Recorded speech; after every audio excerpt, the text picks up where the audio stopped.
Everyone, invest जल्दी में आप सबका स्वागत है। तो आज की इस वीडियो में हम बात करेंगे निफ्टी बैंक निफ्टी का एनालिसिस। उसके साथ साथ हम बात करेंगे कुछ सेक्टर वाइज एनालिसिस। तो चले देखते हैं पहले बैंक निफ्टी के बारे में। बैंक निफ्टी आपने देखा होगा कि बैंक निफ्टी ने ऑलमोस्ट सपोर्ट जोन के पास है, ऑलमोस्ट 36,000 के आसपास है। अगर वो सपोर्ट ब्रेक हो गया, मैंने पहले भी बताया कि वो सपोर्ट अगर ब्रेक हो गया तो 35,000 का मेजर सपोर्ट रहेगा। लेकिन मैं पहले एक बात बताता हूँ, यहाँ पे 200 डीएमए के नीचे क्लोजिंग दी है बैंक निफ्टी में बहुत दिनों बाद। तो मुझे लगता है यहाँ पे हमें एक बियरिश मोड देखने को मिल सकता है। 35,000 का जो मेजर सपोर्ट है वो अगर ब्रेक हो गया तो मार्केट में एक अच्छी खासी गिरावट दिखने को मिल सकती है। लेकिन 35,000 का जो सपोर्ट जोन है वो एक स्ट्रॉन्ग भी सपोर्ट जोन है, वहाँ से हमें एक रिवर्सल भी हो सकता है। तो यहाँ पे हमें दो लेवल्स पता चलते हैं। कौन से फर्स्ट तो मैं कहूँगा कि फ्राइडे के दिन का जो हाई है वो हमारा रेजिस्टेंस रहेगा। मतलब कि जो फ्राइडे के दिन 36,600 के आसपास मार्केट गया था, मतलब 36,500 के आसपास मार्केट गया था, तो वहाँ पे हमारा रेजिस्टेंस जोन है। ठीक है। और अगर सपोर्ट जोन देखा जाए, इमीडिएटली सपोर्ट जोन है 36,000 का सपोर्ट जोन है, 36 और 35,900 का के आसपास जो सपोर्ट जोन है वो इमीडिएटली सपोर्ट है। अगर वो ब्रेक हो जाए तो कल मुझे लगता है मार्केट में हमें एक अच्छी खासी गिरावट दिखने को मिल सकती है। ग्लोबल सेंटीमेंट भी निगेटिव थे फ्राइडे को, तो यहाँ पे मुझे गैप डाउन की पॉसिबिलिटी ज़्यादा दिखने को मिल सकती है आप सबको। तो यहाँ पे मैं कहूँगा कि 35,500, 35,500 और 35,000 का ये दो मेजर सपोर्ट रहेंगे। अगर 35,500 का सपोर्ट ब्रेक हो गया तो मार्केट डेफिनेटली 35,000 के आसपास जा सकता है। ये मैंने डे चार्ट पे दिखाया। अगर आपको इमीडिएटली सपोर्ट और रेजिस्टेंस ड्रॉ करने हैं तो मैं एक बात कहूँगा, 5 मिनट चार्ट को आप ओपन कीजिए। उसके बाद जो मैं कहूँगा कि मैंने ऑलरेडी बताया आपको, 2 डेज़ का लो हाई लो मार्क करना है आपको। प्रीवियस 2 डेज़ का हाई लो मार्क करके आपको समझ में आ जाएगा कि यहाँ पे कौन सा सपोर्ट और कहाँ पे रेजिस्टेंस है। तो यहाँ पे देखा जाए तो ये है जहाँ पे सेल ऑफ हुआ था 19 अप्रैल को, ये एक सपोर्ट है। मतलब कि 35,900 का मैंने ऑलरेडी बताया। उससे पहले मैं कहूँगा कि 35,600 के आसपास मार्केट फ्राइडे के दिन 36,600 के आसपास मार्केट जाके आए। इसके बाद वाला जो मेजर सपोर्ट मैंने बताया कि 35,500 का रहेगा, और उसके बाद ही 35,000 जा सकता है मार्केट। तो ये थे बैंक निफ्टी के levels. Bank Nifty already weak दिख रही है। बैंक निफ्टी ने 200 ईएमए क्रॉस नीचे की ओर क्रॉस लेवल पे क्लोजिंग दी है बैंक निफ्टी ने डे चार्ट पे। ठीक है। अभी हम बात करते हैं निफ्टी के बारे में। निफ्टी चार्ट पहले हम डे चार्ट पे देखते हैं। ठीक है। निफ्टी को हम डे चार्ट पे देखा जाए तो यहाँ पे देखिए निफ्टी चार्ट डे चार्ट पे अगर देखा है तो 200 ईएमए को टच करके मार्केट ऊपर गया था। कब के दिन? 19 अप्रैल को मार्केट जब सेल ऑफ हुआ था, जब वहाँ पे 16,800 के आसपास, 16,800 के आसपास मार्केट ने टच करना, और दूसरे दिन फिर एक बार मार्केट ऊपर की ओर गया, 17,400 के आसपास गया है। तो यहाँ पे मैं कहूँगा कि मेजर सपोर्ट क्या रहेगा। यहाँ पे अब मैं आपको 5 मिनट चार्ट पे लेके जाता हूँ। यहाँ पे देखिए, हम मैंने अभी पहले भी बताया कि प्रीवियस देखिए हाई लो मार्क करने हैं। तो यहाँ पे मैं फ्राइडे का हाई मार्क करूँगा, 17,300 के आसपास है। वो मेरा मेजर मतलब इमीजिएटली रेजिस्टेंस रहेगा। उसके बाद इमीजिएटली सपोर्ट जो है उसी दिन का मेरा लो रहेगा, मतलब कि 17,150। अगर गैप डाउन ओपन हो जाए और 17,000 क्रॉस कर जाए, 17,000 क्रॉस कर जाए, मतलब कि 17,000 के नीचे ओपन हो जाए गैप डाउन, तो मुझे लगता है कि उसके बाद वाला जो सपोर्ट रहेगा 16,900 का रहेगा, मतलब कि 16,900 का रहेगा।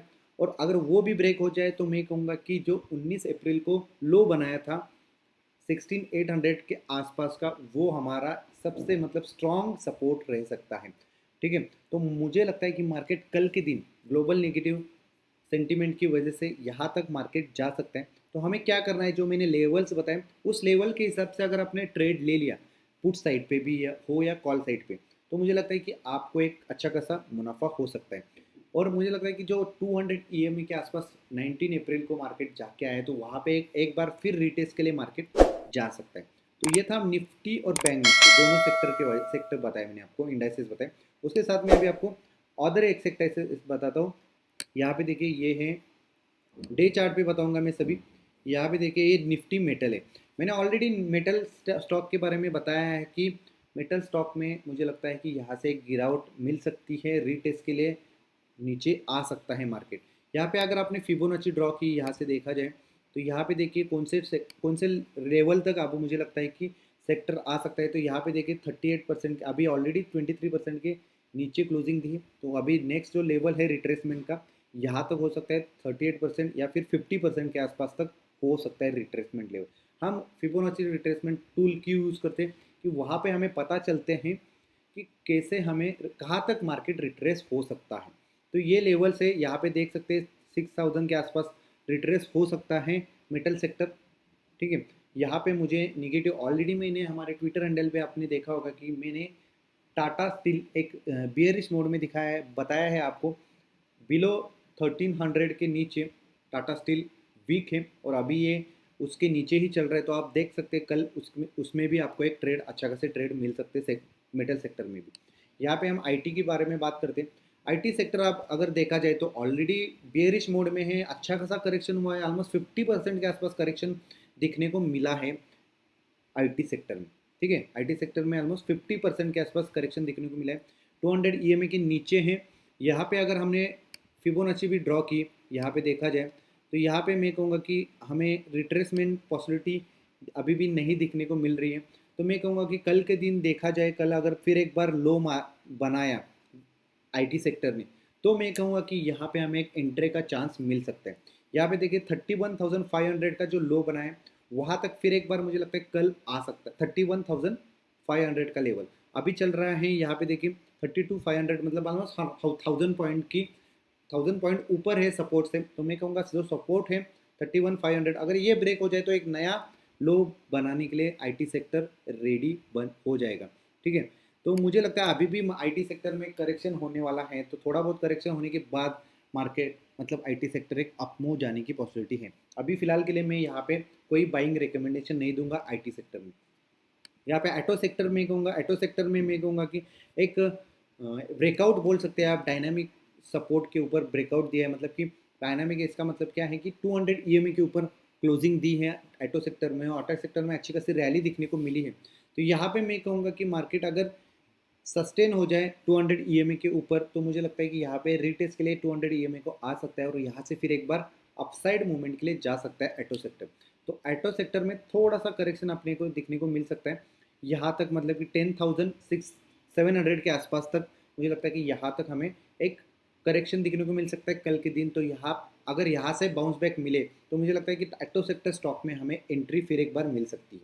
ठीक है, यहाँ पे फिर एक मैं दूसरा सेक्टर बताता हूँ। यहाँ पे देखिए निफ्टी एफएमसीजी, यहाँ पे देखते हैं निफ्टी एफएमसीजी में एक अच्छा खासा करेक्शन होने हुआ है और करेक्शन के बाद एक 200 ईएमए के ऊपर जा चुका है। लेकिन मुझे लगता है अभी भी एक फिर एक बार रिटेस्ट के लिए मार्केट नीचे आ सकता है। तो लेट्स सी कि कल क्या होता है, क्यों एफएमसीजी सेक्टर इतना गिरा है। आपको पता है कि जो एफएमसीजी सेक्टर में इन्फ्लेशन बढ़ा है, इसके वजह से एफएमसीजी सेक्टर बहुत अच्छे से गिरा है। इसमें जो स्टॉक है वो आपके लिए लॉन्ग टर्म के लिए अभी के प्राइस पे अपॉर्चुनिटी है। तो यहाँ पे आप बाय कर सकते हैं। यहाँ पे मैं कहूँगा कि एफएमसीजी में मैं बाय रिकमेंडेशन करता हूँ, लेकिन अभी भी थोड़ा सा करेक्शन होना बाकी है। थोड़ा सा करेक्शन आ सकता है, मतलब कि 37,000 तक आ सकता है ये इंडाइसेस। तो इसके बाद हम यहाँ पे एक अच्छी खासी एंट्री कर सकते हैं एफएमसीजी सेक्टर में। ये सेक्टर भी बहुत अच्छा है लॉन्ग टर्म के लिए। आप इसमें भी टॉप गेनर, मतलब ये टॉप जो स्टॉक है एफएमसीजी में, उसमें आप एंट्री कर सकते हैं। इसके बाद मैं फार्मा सेक्टर बताता हूँ। फार्मा सेक्टर जैसे कि कोविड के बाद एक इसमें अच्छी खासी गिरावट दिखने को मिली है। जैसे जैसे कोविड मतलब कि कोविड चला जा रहा है हमारे यहाँ से, तो यहाँ से एक करेक्शन हो चुका है यहाँ पे और एक अच्छी खासी बियरिश कैंडल बनी है फ्राइडे के दिन, यहाँ पे देख सकते हैं। और यहाँ पे मैंने ट्रेंड लाइन भी बनाई है ऑलरेडी। तो यहाँ पे मैं कहूँगा कि मार्केट ये ट्रेंड लाइन के ऊपर जब ये सेक्टर जाएगा फार्मा सेक्टर, तभी हमें यहाँ पे बुलिश रहूँगा फार्मा सेक्टर स्टॉक में। उसके अलावा मैं कहूँगा कि अभी भी इसमें बेयरिश मोड दिखने को मिल सकता है आपको। ऑलरेडी ये सपोर्ट जोन पे है, मतलब 200 ईएमए के आसपास है, 50 ईएमए के आसपास है, 20 ईएमए क्रॉस कर चुका है, मतलब उसके बिलो है। तो मैं कहूँगा कि इसको हमें होल्ड पे रखना है जब तक ये ट्रेंड लाइन ये ट्रेंड लाइन के ऊपर नहीं जाता और सस्टेन नहीं होता, तब तक मैं फार्मा सेक्टर स्टॉक में एंट्री करने के लिए नहीं बोलूँगा आपको। ठीक है, इसके बाद है एनर्जी सेक्टर, जो कि मैंने पहले ही बोला है। एनर्जी सेक्टर में आप सबको एंट्री करनी लेनी चाहिए थी। मार्केट कब बोला था मैंने, यहाँ तक बोला था। अगर आप यूट्यूब हमारे वीडियो देखते हो तो मैंने बताया था, रिलायंस भी बताया था। रिलायंस डेली बताता हूँ मैं कि 2500 से बोल रहा हूँ कि रिलायंस 2900 जाएगा, और अभी ये 2800 जाके आया है। आप देख सकते हैं रिलायंस 2800 को टच करके मार्केट रिलायंस नीचे आया है। यहाँ पे मैंने बोला था कि एक एनर्जी सेक्टर नेक्स्ट 3 मंथ के लिए बहुत ही बेहतरीन है। यहाँ पे आप देखेंगे कि एनर्जी सेक्टर में मुझे लगता है थोड़ा सा करेक्शन, मतलब कि रीटेस्ट के लिए नीचे आ सकता है यहाँ तक, यहाँ से फिर एक बार बाउंस बैक हो सकते हैं। तो एनर्जी सेक्टर आप नेक्स्ट 3 मंथ के लिए आप ऐड कर सकते हैं। टाटा मोटर्स, IEX, रिलायंस, बहुत से ऐसे स्टॉक है जो आप उसमें ऐड कर सकते हैं। पावर ग्रिड, NTPC, ये सब स्टॉक आप ऐड कर सकते हैं। रीटेस्ट का वेट कीजिए, रीटेस्ट होने दीजिए मार्केट को, थोड़ा सा एनर्जी सेक्टर को रीटेस्ट होने का टाइम दीजिए। यहाँ पे रीटेस्ट हो सकता है, यहाँ पे फिर एक बार आपको एंट्री करने का मौका मिल सकता है। तो ये थे हमारे सेक्टर वाइज एनालिसिस। अभी हम बात करेंगे स्टॉक वाइज। यहाँ पे देखिए एच डी एफ सी आप, जैसे कि आप सबको पता है कि HDFC ने एक धोखा दिया है सबको। जिस तरह से मार्केट HDFC ने लोगों को फंसाया है कि कितना ऊपर जाने के बाद, मतलब पंप एंड डंप टाइप बनाया है। यहाँ पे देखिए एक हाई बनाया, हाई बनाने के बाद यहाँ से डाउन हो चुका है। तो लेट्स सी, ये ऑलरेडी 200 EMA के बहुत नीचे हैं। तो कल भी मुझे लगता है इसमें एक थोड़ी गिरावट दिखने को मिल सकती है। सपोर्ट जो देखा जाए तो यहाँ पे मैं कहूँगा 1300 का जो सपोर्ट है वो मेजर सपोर्ट रहेगा। 1300 का अगर उसके नीचे गया तो मुझे लगता है एक अच्छा खासा नीचे की ओर जा सकता है। तो यहाँ पे एक और एक सपोर्ट है। यहाँ पे देखिए मैं बोल रहा हूँ 1300 के आसपास, ये सपोर्ट अगर ब्रेक हो गया तो मुझे लगता है फिर एक बार नीचे की ओर जा सकता है। लेकिन ये स्टॉक अच्छा स्टॉक है, तो मुझे लगता है यहाँ से एक अच्छी खासी यहाँ पे हमें कंसोलिडेटेड फेज दिखने को मिल सकता है। तो यहाँ पे आप अपने ऐड कर सकते हैं आप पोर्टफोलियो में स्टॉक, क्योंकि ये स्टॉक बहुत ही अच्छा स्टॉक है HDFC बैंक का। तो मुझे लगता है यहाँ पे आप ऐड कर सकते हैं कुछ स्टॉक्स आपके पोर्टफोलियो में, ठीक है। इसके बाद एक्सिस बैंक ने एक अभी डबल टॉप बनाया हुआ है। यहाँ पे देख सकते हैं डबल टॉप बनाए हैं। डबल टॉप बनाने के बाद स्टॉक ने एक अच्छी खासी गिरावट दिखने को मिली।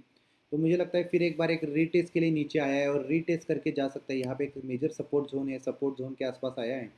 तो ये सपोर्ट जोन अगर ब्रेक हो जाए, 770 के आसपास सपोर्ट जोन है, तो ये अगर ब्रेक हो जाए तो मुझे लगता है कि फिर एक बार नीचे की ओर साइड दिखने को मिल सकते हैं। 760 740 के आसपास के लेवल अपने को देखने को मिल सकते हैं, ठीक है।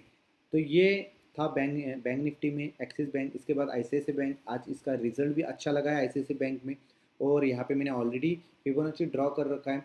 तो मुझे लगता है अगर ये लेवल 750 का लेवल, 745 का लेवल अगर ये ब्रेक हो जाए तो मुझे लगता है नेक्स्ट जो लेवल है रिट्रेसमेंट का 727 है, ठीक है। 727 उसके बाद का है जो 711 का है। 50% का रिट्रेसमेंट देखा जाए तो यहाँ पे रिट्रेसमेंट के लिए नीचे ज़रूर आ सकता है इस लेवल और इस लेवल के आसपास। तो ध्यान रखना ICICI बैंक पे आपको फिर एक बार एंट्री करने का मौका मिल सकता है। ये जो करेक्शन होते हैं मार्केट में, ये एक अपॉर्चुनिटी रहती है आपका पोर्टफोलियो में ऐड करने की। तो ठीक है, तो मैं कहूँगा कि यहाँ पे आप ऐड कर सकते हैं। इसके बाद मैं कहूँगा कोटक बैंक।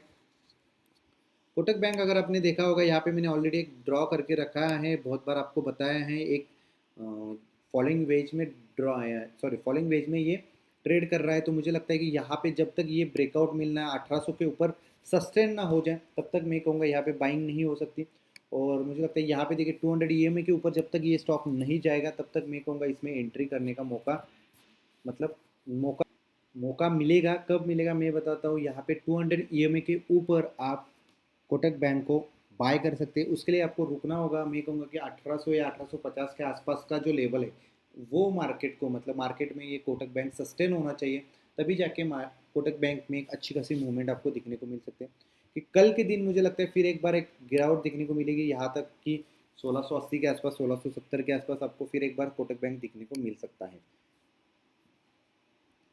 टाटा मोटर्स, यहाँ पे देखिए टाटा मोटर्स यहाँ पे एक शूटिंग स्टार कैंडल बनाई हुई है जो 19 अप्रैल को जो लो बनाया है 200 EMA के आसपास। मुझे लगता है फिर एक बार आ सकता है मार्केट ये वहाँ तक, मतलब 425 420 के आसपास टाटा मोटर्स आ सकता है। और अभी मुझे लगता है कि ये एक करेक्ट टाइम है टाटा मोटर्स में थोड़ी बहुत एंट्री करने की, मतलब कि ज़्यादा नहीं लेकिन आपके पास जितने थोड़े बहुत हैं पार्ट वाइज आप इसमें एंट्री कर सकते हैं टाटा मोटर्स में, क्योंकि आगे जाके एक अच्छा खासा EV सेक्टर में लीडर बन सकता है और अभी भी लीडर है। तो ये आपको एक अपॉर्चुनिटी है, यहाँ पे आप ऐड कर सकते हैं 400 के आसपास के। जब स्टॉक आएगा तब फिर एक बार आप इसमें ऐड कर सकते हैं। तो ये था आज का हमारा एनालिसिस। हमने कुछ स्टॉक के बारे में बताया, कुछ सेक्टर के बारे में बताया। तो सेक्टर वाइज आप एनालिसिस करके सेक्टर वाइज आप स्टॉक में एंट्री कर सकते हैं। अगर आपने हमारे टेलीग्राम चैनल को फॉलो नहीं किया है तो फॉलो ज़रूर करना। वहाँ पर हम कुछ एजुकेशनल पर्पस टॉक्स बताते हैं जो कि लेवल्स के साथ होते हैं, टारगेट के साथ होते हैं, तो वहाँ पे आपको कुछ अच्छी इन्फॉर्मेशन और कुछ लर्निंग मिल सकती है वहाँ पे। तो मैं कहूँगा आप उसे फॉलो ज़रूर करना, लिंक डिस्क्रिप्शन में दिए। वीडियो अच्छा लगे तो लाइक करना, चैनल को सब्सक्राइब करना। जय हिंद, धन्यवाद।